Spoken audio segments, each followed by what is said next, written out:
Nah, selamat pagi Bapak Ibu, saudara yang kasih Tuhan, salam. Ya, kita patut bersyukur untuk kesempatan yang indah pada saat ini, ya, melalui puji-puji yang terus kita persembahkan pada Tuhan. Kita yakin ketika semuanya dari hati yang mengasihi Engkau, Tuhan ada di tengah-tengah kami. Untuk itu mari kita alasi sebelum kita naikkan doa sahabat, kita akan merenungkan firman Tuhan di dalam 1 Timotius pasal 1. Kita baca ayat 12 sampai dengan ayat 17.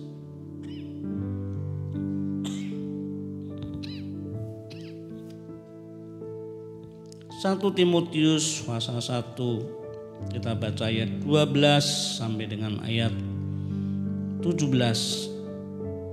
Demikian firman Tuhan akan saya bacakan. Aku bersyukur kepada Dia yang menguatkan aku, yaitu Kristus Yesus Tuhan kita, karena Ia menganggap aku setia dan mempercayakan pelayanan ini kepadaku. Aku yang tadinya seorang penghujat dan seorang penganiaya dan seorang ganas, tetapi aku telah dikasihaninya, karena semuanya itu telah kulakukan tanpa pengetahuan, yaitu di luar iman. Malah kasih karunia Tuhan kita itu telah dikaruniakan dengan limpahnya kepadaku dengan iman dan kasih dalam Kristus Yesus. Perkataan ini benar dan patut diterima sepenuhnya. Kristus Yesus datang ke dunia untuk menyelamatkan orang berdosa, dan di antara mereka akulah yang paling berdosa. Tetapi justru karena itu aku dikasihani, agar dalam diriku ini sebagai orang yang paling berdosa, Yesus Kristus menunjukkan seluruh kesabarannya. Dengan demikian aku menjadi contoh bagi mereka yang kemudian percaya kepadanya dan mendapat hidup yang kekal. Hormat dan kemuliaan sampai selama-lamanya bagi Raja segala zaman, Allah yang kekal, yang tak nampak, yang esa. Amin. Nah, Bapak Ibu dan saudara yang kasih Tuhan, ya, firman Tuhan ini merupakan suratan Rasul Paulus kepada anak rohaninya yang bernama Timotius. Ya, dalam suratannya ini Paulus senantiasa mengucap syukur kepada Tuhan yang telah menguatkan dirinya dalam pelayanan. Jika kita memperhatikan pelayanan Paulus itu, ya, tidak selalu menyenangkan, bahkan seringkali menghadapi tantangan, sampai Paulus itu dalam pelayanan seringkali harus mengalami penderitaan karena dianiaya, dimasukkan dalam penjara berapa kali, ya. Itu suatu tantangan yang tidak ringan. Penderitaan yang dialami dalam kehidupan Paulus dalam pelayanan. Lantas apa yang menguatkan Paulus dalam pelayanan meskipun seringkali mengalami penderitaan? Apa yang menguatkan Paulus dalam pelayanan meskipun seringkali mengalami penderitaan? Bapak Ibu dan saudara yang kasih Tuhan, Ini sesuatu yang sangat penting bagi kehidupan kita sebagai orang-orang percaya di dalam mengiring Tuhan. Ya, itu seringkali juga menghadapkan begitu banyak masalah-masalah. Tidak ada bedanya dengan Rasul Paulus, namun berbeda jauh ketika kita ini masalah-masalahnya hal-hal yang biasa ya ringan. Berbeda dengan Paulus, tantangan begitu berat sampai harus menderita, dianiaya, dimasukkan penjara, ya kemana-mana seringkali menghadapi penderitaan yang cukup berat. Nah, apa yang menguatkan Paulus dalam pelayanan meskipun seringkali mengalami penderitaan ini? Yang menguatkan Paulus dalam pelayanan meskipun mengalami penderitaan yaitu ketika Paulus mengingat kasih karunia Tuhan. Ya, mengingat akan kasih karunia Tuhan yang melimpah atas hidupnya, atas dirinya. Yang dikatakan yang tadinya Paulus itu seorang penghujat, seorang penganiaya, dan seorang ganas yang semua dilakukan Paulus terhadap pengikut-pengikut Kristus. Wah, jadi sangat menderita orang-orang percaya pada saat itu. Ketika saat itu Paulus ya sebelum kenal Tuhan Yesus, sebelum bertobat, hidupnya itu benar-benar jahat sekali. Dikatakan penghujat, dikatakan penganiaya, dikatakan seorang yang ganas. Ya. Namun sedemikian Paulus telah dikasih Tuhan Yesus. Telah dikasih oleh Tuhan Yesus. Ini pengalaman Paulus yang sangat luar biasa, yang tidak terlupakan. Ya, pengalaman yang indah dalam hidupnya. Siapakah dirinya? Dia orang yang paling berdosa dari banyak orang, menggerakkan orang-orang ya berkobar-kobar untuk menganiaya orang-orang percaya. Namun Tuhan mengasihi Paulus. Ya.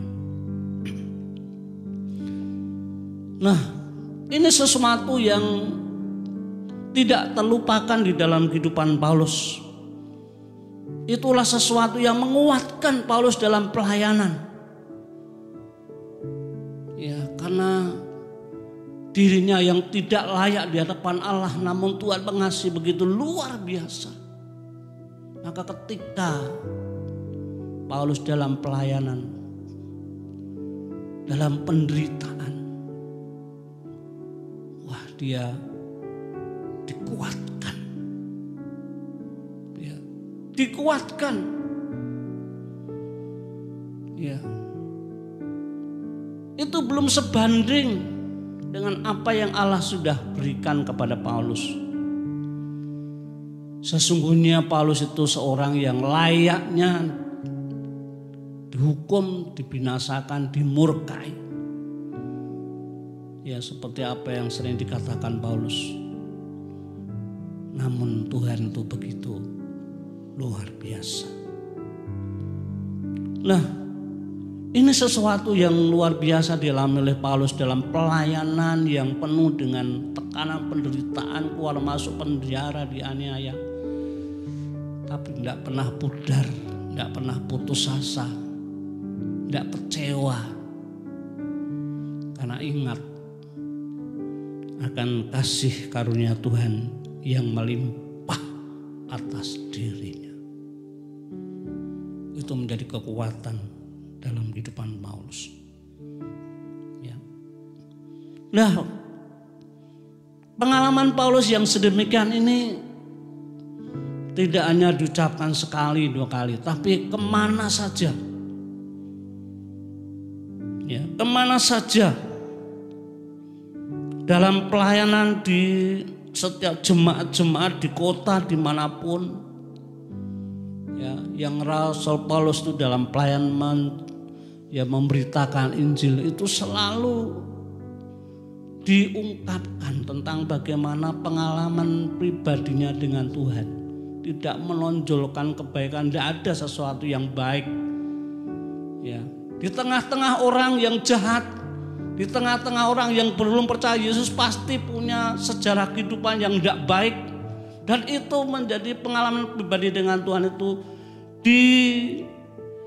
istilahnya dalam suratannya itu selalu mengingat kasih karunia Tuhan, disaksikan kepada mereka.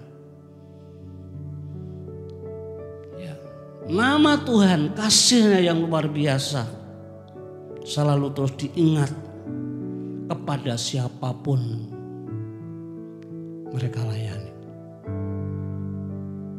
Bapak, Ibu, dan Saudara, kalau Saudara bisa kalau membaca itu banyak ayat-ayat yang ya sejajar atau sama dengan apa yang di dalam 1 Timotius ini. Di dalam 1 Korintus 15 ya ayat 9, 10 ya kita baca di dalam Galatia pasal 1 ya. Itu di Efesus juga ada. Ya, Filipi juga ada. Kita akan baca di dalam Galatia pasal 1.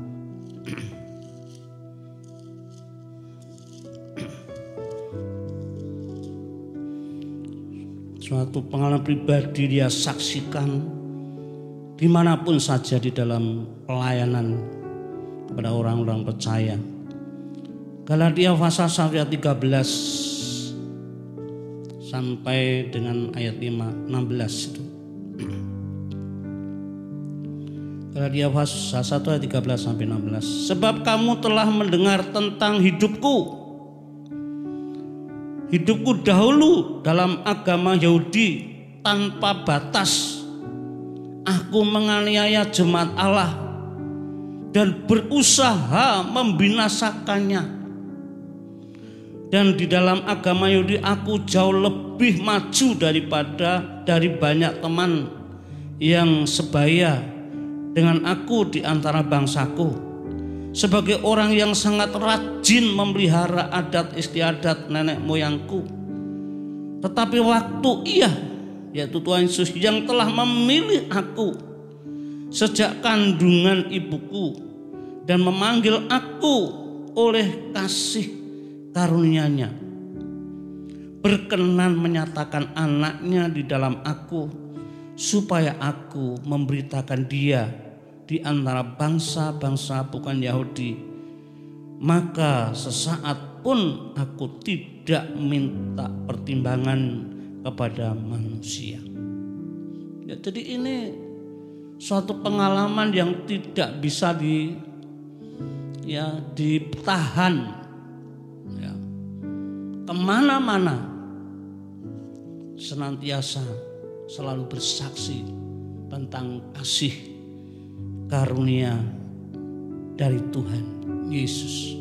Hidupnya yang tidak ada sesuatu yang istimewa, yang jahatnya begitu luar biasa, namun disampaikan kepada banyak jemaat di kota dimanapun. Ya. Kalau bisa baca Bapak Ibu di Filipi 3, 5 sampai 8 juga ada. Di dalam Efesus pasal 2 ayat 3 sampai 5. Itu merupakan bentuk-bentuk kesaksian bagaimana kasih karunia itu Rasul Paulus alami di dalam Tuhan. Ya. Nama Yesus, kasih karunia disaksikan kepada banyak orang. Nah, Bapak Ibu yang kasih dalam Tuhan, ketika Paulus selalu mengingat ya kasih karunia Tuhan Yesus itu sungguhnya dampaknya bukan untuk dirinya juga, tetapi dampaknya itu sangat besar ya terhadap kehidupan iman ya dan kasih dalam Kristus Yesus, seperti dikatakan di dalam ayat 14 di situ ya. Malah kasih karunia Tuhan kita itu telah dikaruniakan dengan limpahnya kepadaku dengan iman dan kasih dalam Kristus Yesus. Dampaknya terhadap kehidupan iman dan kasih itu sangat berpengaruh sekali ya. Jadi menjadi suatu berkat tersendiri, bahkan juga menjadi berkat bagi orang lain yang mendengarnya ya. Orang bisa percaya, diubahkan hidupnya ya, menjadi percaya kepada Tuhan Yesus itu karena Paulus seringkali mengingat akan kasih karunia Allah. Hidupnya tidak beda dengan orang-orang, pada orang manusia berdosa, namun orang-orang belum mengenal Tuhan. Paulus saat itu diubahkan oleh Tuhan dan kasih karunia sering disampaikan kepada banyak orang, sehingga itu dampaknya kasih Tuhan terhadap dirinya melimpah luar biasa dalam kehidupan iman, dalam kasih, sehingga itu pun juga bagi yang mendengarkannya juga diberkati ya. Sehingga di situ orang berdosa memperoleh keselamatan di dalam Kristus ya. Seperti di dalam ayat berapa itu, di dalam ayat 16 itu ya. Dengan demikian aku menjadi contoh bagi mereka yang kemudian percaya kepadanya dan mendapat hidup yang kekal ya. Ini sesuatu yang sangat luar biasa dampak ya, ketika seseorang hidup senantiasa mengingat akan kasih karunia Allah, tidak menonjolkan dirinya yang istimewa, tapi bagaimana perbuatan Tuhan, kasih karunia yang dirasakan di dalam kehidupan Paulus. Terlebih kalau Paulus saat itu ketika belum mengenal Tuhan, itu hidupnya benar-benar jahatnya luar biasa ya. Jadi seberapa kali kita boleh mengingat akan kasih-Nya ketika itu disaksikan, diberitakan ya, kita semakin juga merasakan sesuatu yang lebih lagi berpengaruh terhadap diri kita, semakin melimpah di dalam kehidupan iman dan kasih, tapi juga dapat berdampak yang besar kepada orang lain. Maka suatu kebenaran dituliskan di situ, Kristus Yesus datang ke dunia untuk menyelamatkan orang berdosa, itu bukan perkataan isapan jempol ya, bukan istilahnya ya ulas-ulas, tapi melainkan suatu kebenaran ya yang patut terima, diyakini bahwa Kristus Yesus datang ke dunia untuk menyelamatkan manusia, itu suatu kebenaran yang perlu ya kita yakini kebenarannya, dan juga perlu diberitakan pada orang lain ya. Paulus itu mengakui bahwa dirinya orang yang paling berdosa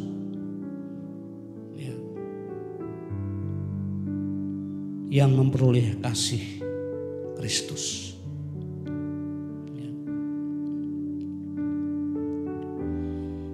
Nah, Bapak Ibu dan Saudara yang kasih Tuhan, seperti apa yang terjadi kalau saat ini dampak pandemi virus corona itu menjadi suatu tantangan yang tidak ringan bagi orang-orang, dan demikian juga orang percaya. Kadang-kadang orang begitu cemas bagaimana kehidupan yang kita hadapi. Ya. Namun apa yang dialami Paulus ini menjadi jawaban. Ya. Menjadi jawaban ketika kita mengingat kasih karunia. Kita tidak perlu takut, tidak perlu cemas. Mengingat kasih karunia itu menjadi kekuatan atas orang-orang percaya. Ya. Atas orang-orang percaya. Ya. Paulus dalam pelayanan, ya, tantangannya begitu berat, penganiayaan sering dialami, namun tidak pernah pudar, tidak pernah putus asa, karena ada kekuatan di luar kemampuannya, yaitu mengingat akan kasih-Nya Tuhan. Ya, ketika saat ini juga dengan adanya dampak daripada pandemi virus corona itu melanda dunia, bisa dikatakan suasana itu gelap, ya, suasana itu krisis, dikatakan segala-galanya. Namun kita jangan sampai hanyut tenggelam dalam kondisi-kondisi yang sedemikian, namun kita tetap mengarahkan pandangan, ya, akan kasih Tuhan lebih dari semuanya. Kasih-Nya Tuhan, kuasanya lebih dari segala-galanya, bisa mengatasi, bisa menolong, bisa memberkati, bisa memberikan jalan luar. Ketika kita selalu mengingat bagaimana kuasanya yang begitu, kasih-Nya begitu besar atas kehidupan kita. Ya. Nah, Bapak Ibu dan Saudara yang kasih Tuhan, yang menjadi pertanyaan, seberapa banyak orang percaya itu selalu mengingat akan kasih karunia Tuhan? Ketika dalam kelemahan, ketika dalam sakit, ya, ketika dalam masalah apa saja yang kadang-kadang secara manusia tidak mampu, seberapa banyak orang percaya selalu mengingat akan kasih karunia Tuhan Yesus? Kaitan iman, kaitan apa-apa lagi yang rasanya begitu menekan. Seberapa banyak orang mengingat kasih karunia Tuhan? Ya, kadang-kadang satu kadang ya berpikir ikut rasa heran, namanya dengan situasi, ya, pandemi virus corona ini, ketika, ya, ibadah dengan new normal ini kita sudah berjalan, meskipun harus dengan protokol kesehatan, namun masih ada kadang-kadang orang takut. Masih ada orang, wah, saya usia saya sudah 60 tahun lebih. Alasannya itu takut. Ya. Takut mungkin nanti akan kena. Sudah dibayang betul. Apakah kasih karunia Tuhan tidak cukup untuk bisa menolong? Tapi toh perasaan takut masih ada dalam hati mereka. Ya, memang melalui saran dari protokol, memang orang yang memang punya pembawaan sakit yang itu memang diharapkan tidak datang. Tapi kalau sehat, kok masa harus takut? Tapi kalau dulan-dulan enggak takut. Kalau ibadah alasannya takut. Ya, belanja enggak takut, ke pasar, ke mall enggak takut. Tapi kok gereja kok alasannya takut. Itu kan ya selalah kan enggak temu nalar ya. Ya, sejauh mana kita mengingat akan kasihnya Tuhan. Ya. Dan tantangan-tantangan yang lain yang membuat kita tertekan, menderita. Mungkin masalah ekonomi atau masalah sakit. Oh, bisa itu membuat rasanya tuh menjadi berat, tertekan dan membuat putus asa, bisa.